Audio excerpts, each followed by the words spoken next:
This is Agbabloshi, a suburb of Accra, the capital of Ghana. But local residents have given it a nickname, Sodom and Gomorrah. It's the home of the biggest electronic waste dump and is a livelihood for many. First, it feeds them, then it kills them. This is one of the most polluted areas with toxins and toxic metals on the African continent.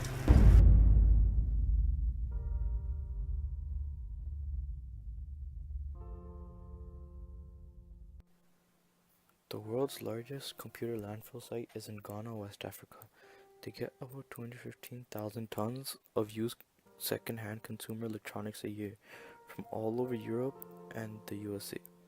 While the UN says approximately 50 million tons of e-waste is thrown out a year. Accra is in the center of Ghana, a dumping ground for outdated and unusable and broken products. The people working are hired to remove circuit boards, salvage computers, and copper and other metals that they can sell. What all these people earn a day is $1 to $2, and this has become the main source of income and work for all the people there, so they cannot stop. In 2013, the government put a ban on secondhand fridges because of the dangerous gas, chlorofluorocarbon gas, which destroys the ozone layer and also contributes to global warming through the greenhouse effect. If your skin comes in contact with this gas, it will cause frostbite right away. While the workers usually use marijuana to relieve themselves from headaches and chest pains from the harsh chemicals from the landfill site and the products. The unusable parts just get left on the site, adding to the pile of rubbish. This is creating black smoke and intense heats from the electronics. Some ways we can reduce the amount of e-waste being sent to places like Ghana is by regulating the amount of waste being sent from countries. Because there's a lot of waste being sent illegally, that would help us from sending a lot of waste, and that would make a big difference. Some countries would have to implement different ways to reduce the amount of waste being produced, and some countries might have to produce their own landfill sites so they would understand how it is. Another way we can stop this is from people just throwing out devices. Instead, try to fix them so there aren't as many devices being produced and thrown out. It's just parts which would also make a big difference. Also, countries that send waste to places like these should be providing more financial support and other support to the people working. Every country just sends the waste and doesn't care what happens next to the people that are working. The harbor of Accra receives about 600 to 1,000 containers of computers, phones, and TVs and much more a month, but only a fraction of it is functional and the rest is just left in the landfill site. The UN predicts the amount of e-waste will increase by 33% in the next 4 years, and it has increased from 33.8% in 2010 to 49.8% in 2018, which is a 16% increase. While only 15.5% of the waste is recycled with methods that are efficient and environmentally friendly. This has been happening for the past 25 years and will most likely happen if there's no drastic change.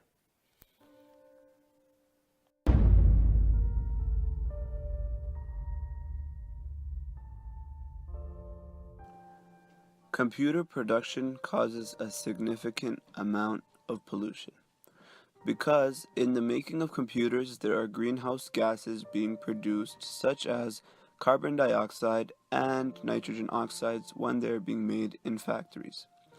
In the making of an 8-inch wafer, 4,627 cubic feet of bulk gases are released. Production also requires a lot of energy. An average computer weighs around 24 kilograms and requires at least 10 times its weight in fossil fuels. If the amount of energy used to make it isn't enough, the masses of computer owners leave their computers or devices on and waste electricity. In the making of a computer, a lot of chemicals and various metals are used. Some of these metals and chemicals can be harmful to the human body. They could be carcinogens. One example would be lead, which can be found in the cathode ray tube and is poisonous. Believe it or not, but these metals are related to global warming as well. Discarded computers are sent as e-waste to landfills in developing countries, where people burn these metals to extract them for a living, which results in toxic air pollution. This process results in harming the surrounding people that live there because they end up developing diseases or cancer from inhaling all the toxic gases that have been produced by burning metals to extract them.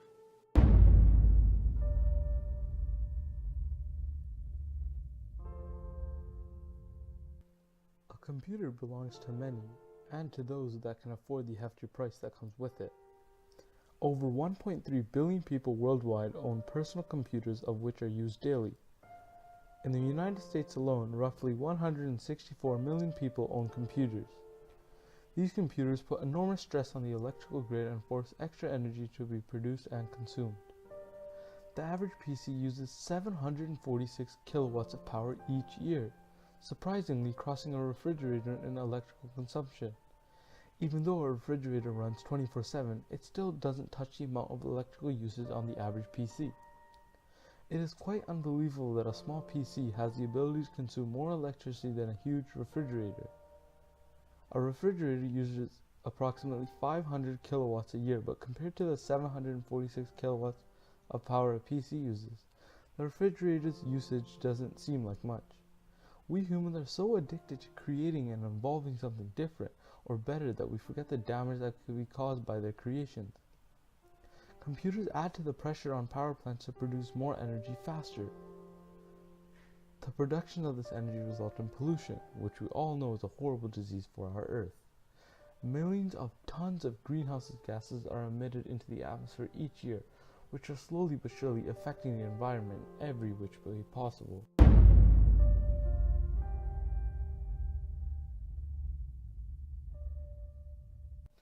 With the greatness of something eventually comes the downfall. Computers are a great example of this because they offer so much to us that we forget how the process of making computers, or even running computers in our own home, cost, and how they infect the environment. And now realizing the effect of computers and the damage such a harmless device could do to the Earth is unveiling. We as people could help our Earth by not allowing needless pollution that could be reduced each year significantly. If all businesses and households would shut down their computers and power off their monitors when they are not in use.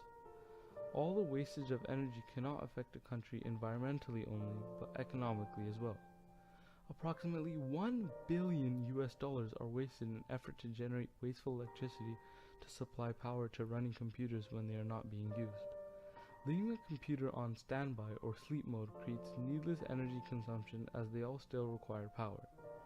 A typical desktop computer uses significant amounts of electrical power. A typical CPU uses 120 watts of electricity, while a CRT monitor adds an additional 150 watts.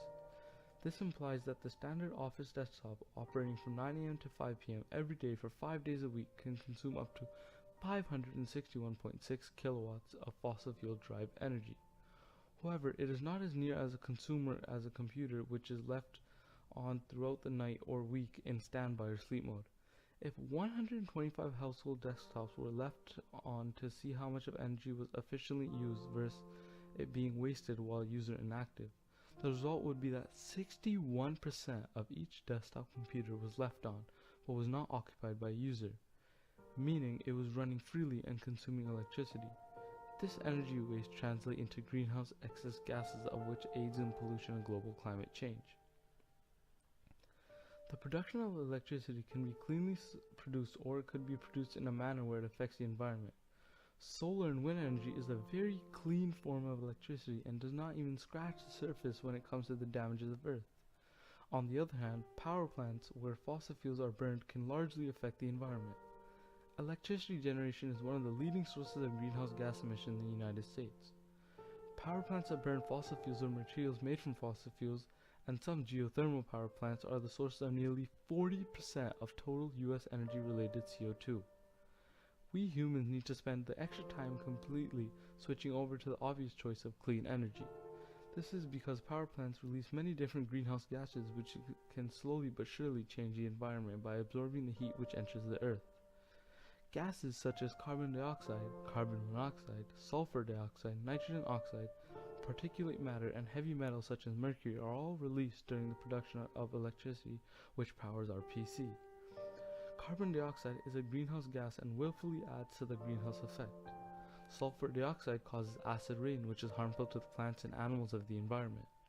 Nitrogen oxides contribute to ground level ozone which can irritate and affect the lungs and animals.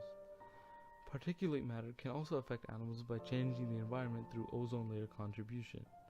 Hazardous metals such as mercury can affect the whole environment if leaked in the food source or picked up by a water stream, as these metals, if consumed at a high rate, can ultimately lead to death.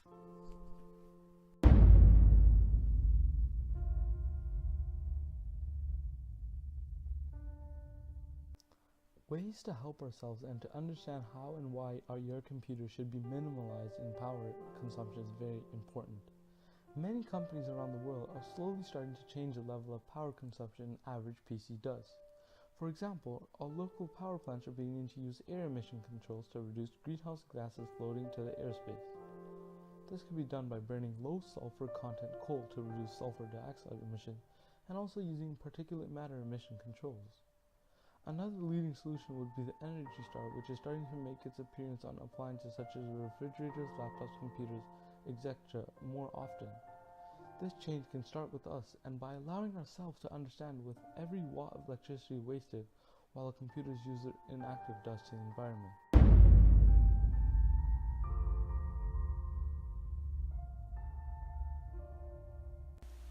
Computers have been getting more advanced and changing the world both in negative and positive ways. Computers provide many benefits to the humans but many negative downfalls to the environment. Computers are heavily used within businesses and schools. Many schools and businesses print unnecessarily large amount of files, emails, or things from the internet, causing a massive waste of paper and trees. Cutting down trees to meet the paper demand will cause a bigger contribute to global warming, as trees utilize the greenhouse gases and restore the balance within the atmosphere. Wildlife habitats are being cut down, causing many species to push to extinction. With almost 168 million people having a computer in the USA, many do not turn it off, which will waste the electricity that could have been saved and reduce the amount of burning fossil fuel. Most of the metals used to create computers are discarded when they reach the year of use. When discarded, many metals can leach and contribute to global warming, water contamination, and air pollution. With these massive contributions all from computers, increasing the global warming effects. Global warming issues can cause rising sea levels for countries on the coastlines. As computers are discarded, some metals leach into the water. The future water would be more highly polluted than the humans can handle. Exposure to pollution is directly linked to cancer and heart disease. Another factor is manufacturing computers, which causes major pollution and metal waste. Computers have turned into a daily lifestyle for humans. We can help change the negative effects by recycling their used metals. This will leave behind less metal toxic waste and benefit the environment with not only in global warming but along with agriculture. Many areas with poverty have major water contamination. Recycling the scrap metals will reduce many toxins leached into the water and benefit the future population. We can also push to start recycling more and teach the importance what recycling has to offer to the environment. Teaching the importance of recycling old paper will save trees, contribute to reduce the effect of global warming, and help agriculture.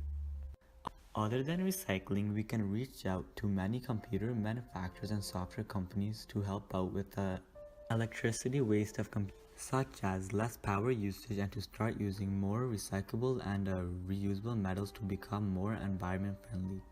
We should advertise the importance of wasting electricity to people and enforce the use of power management settings which are available on most newer computers. Power management settings determine when the computer and monitor shut off, or go into sleep or hibernate modes, which use less power than the regular operating mode. With just minor adjustments such as fighting phantom power, the power electronics use when they're in standby mode, which accounts for up to 10% of the power electronics used, you can plug all your electronics into one strip and turn the strip off when you're finished. Or you can use a smart strip which can turn off all your devices automatically when you shut the main device off. We can also avoid wasting paper, printing only what is necessary, sharing information electronically, and read on the screen when you can. Read a hard copy, finish editing first rather than printing early drafts, and print on the fewest number of pages possible, and recycle any unwanted paper. When buying a new computer, consider the energy efficiency and the environmental impact. Look for the Energy Star label to identify devices that are more energy efficient than similar products. You can consult the registry to find computers with favorable environmental impact ratings based on the criteria that evaluate the full life cycle of an electronic product.